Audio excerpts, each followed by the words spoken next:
ናችሁ የአሬድ ዩቲዩብ ቻናል ተከታዮች አዲስ ስለሆናችሁ ሰብስክራይብ እና ደወል ምልክቱን በመንካት ቤተሰብ ይሁኑ። እንጀራና ዳቦ በሸቀጣሸቀጥ ሱቅ መሸጥ መከልከሉን የአዲስ አበባ ጤና ባለሙያ ገለጸ። የአዲስ አበባ ምግብ መድኃኒት ባለስልጣን የተለያዩ ሸቀጣሸቀጦች በሚሸጡበት ሱቆች ውስጥ እንጀራ እና ዳቦ መሸጥ መከልከሉን የአዲስ አበባ ሚዲያ ኔትወርክ ገልጸዋል። ባለስልጣኑ የተለያዩ መርዛማ ነገሮች፣ ሳሙና፣ በረኪና፣ ፊሊት፣ የአይጥ መርዝ፣ የጽዳት ኬሚካሎችና ሌሎችም ለጤና ጠንቅ የሆኑ ሸቀጦች በሚሸጡባቸው ሱቆች በቀጥታ ለምግብነት የሚውሉ እንጀራና ዳቦ መሸጥ ልክ እንዳልሆነ በመግለጽ ይህ ክልከላ መወሰኑን ገልጿል። ክልከላው የህብረተሰቡን ጤና ለመጠበቅ ሲባል የተወሰነ እንደሆነ አመልክቷል። እንጀራና ዳቦ መሸጥ ያለባቸው በምግብ ቤቶች፣ በዳቦ ቤቶች እና በባልትና ወይም ለዚህ መሸጣነት በተፈቀደበት ቦታ ብቻ መሆኑን አሰምቷል። እንጀራና ዳቦ ያልተፈቀደባቸው ነጋዴዎች ሲሸጡ ከተገኙ አስፈላጊ እርምጃ እንደሚወሰድባቸው ማስጠንቀቂያ ተሰምቷል።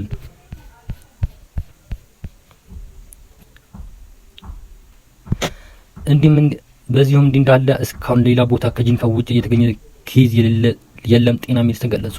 ምልክት በታየበት አካባቢ ንክኪ የነበራቸው 129 ሰዎች ራሳቸውን ለይተው እንዲቀመጡ ምልክት ተናግረዋል።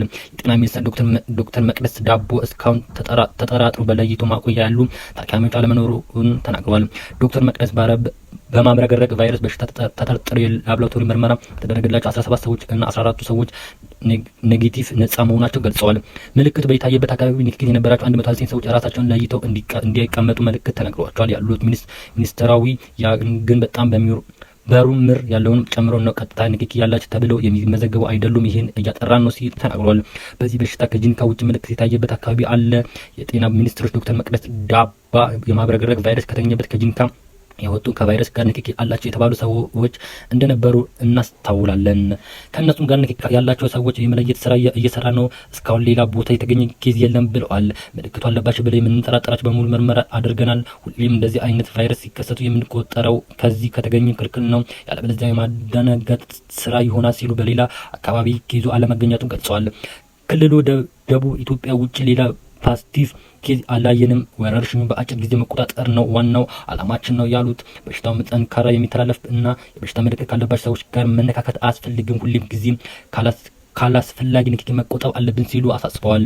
ለዚህ በሽታ መድኃኒት ምንድን ነው ሲሉ ለዚህ በሽታ የመጀመሪያ መድኃኒት መከላከያ ነው ያሉት ሚኒስትራዊ የበሽታ ምልክት በሚኖርበት ጊዜ በተለይ ትውከት፣ ማስቀመጥና ትኩሳትና እንደዚህ አይነት ነገሮች በሚኖርበት ጊዜ ስፖርቲቭ የምንላቸው ሕክምናዎች ይሰጣሉ ብለዋል። በዓለም አቀፍ ደረጃ ለዚህ ቫይረስ ይሄ ነው መድኃኒት ተብሎ የተቀመጠ ነገር አለመኖሩን ጠቅሰው ነገር ግን ሌሎች ሀገራት የመኩራቸውን እንደዚህም በሙከራ ላይ ያሉ መድኃኒቶች ወደ እኛ ሀገር ማምጣት የሚቻልበት ሁኔታ ጀምረናል ብለው ገልጸዋል።